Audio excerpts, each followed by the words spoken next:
উত্তর দিনাজপুর জেলার চোপড়া থানার লক্ষ্মীপুর এলাকায় যুবক যুবতীকে ঘিরে ধরে লাঠি দিয়ে মারধরের ভিডিও ভাইরাল সোশ্যাল মিডিয়ায়। পুলিশ সূত্রে জানা যায়, অবৈধ সম্পর্কের কারণে গ্রামের বাসিন্দারা যুবক যুবতীকে রাস্তায় ফেলে মারধর করছে। ভাইরাল ভিডিও হয়েছে, কোনটা ভাইরাল ভিডিও হয়েছে সেটা যদি মেনশন করে বললে ভালো হতো।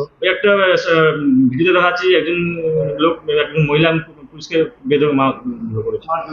দেখেন, আপনারা তো মহিলাটাও তো কমপ্লেন করেনি, না, কিন্তু আপনারা বেশি বেশি খুঁজাই বেড়াচ্ছেন। কারণ মহিলাটা স্বামী ছাড়া অসামাজিক কাজ করেছিল। অসামাজিক কাজে গ্রাম্য সালিসি বৈঠক বসেছিল। গ্রাম্য বৈঠকে যা হয়ে আমাদের এই অনুপাতে একটা বিচার আচার করেছে, কিছুটা রং হয়েছে, আমরাও অস্বীকার করছি না যে রং হয়নি, ভুল হয়েছে কিছুটা, গ্রামবাসী মিলে করেছে। তো ওটাকে নিয়ে আমরা দেখতেছি কি হয়। কিন্তু মেয়েটা তো কোনো কমপ্লেন করতে যায়নি, মেয়েটার স্বামী কোনো কমপ্লেন করতে যায়নি, কোনো জবরদস্তি কিছু হয়নি। সমাজকে খারাপ করছিল, তার জন্য গ্রাম্য সালিশ বসে একটা করেছে।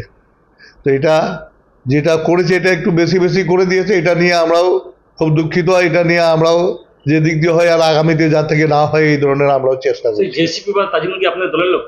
জিসিপি কেন, আমাদের তো চপড়া জানে না 1 লক্ষ লিড দিয়েছি, সম্পূর্ণ চপড়াটাই আমাদের দলের। সে কোন পদে আছে দলের? কোনো পদে নেই। এই জিনিসটা যে হলো, এটা কি ঠিক হয়েছে? আরে এটা তো অন্যায়, আমরা সবাই বলছি রে ভাই। আর অন্যায় তো মেয়েটাও করেছে না, নিজের স্বামী নিজের ছেলে মেয়ে বাদ দিয়ে ও দুশ্চরিত্রবান হয়েছে।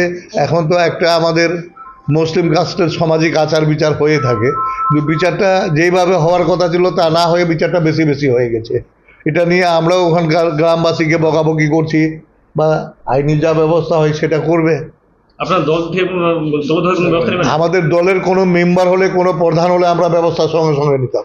ও কোনো আমাদের মেম্বারও না, প্রধানও না, পঞ্চায়েত সমিতির মেম্বারও না, এমনি ওরা গ্রামবাসী মিলে করেছিল। গ্রামবাসী ওখানটায় কী ব্যবস্থা নিচ্ছে আমরা দেখছি।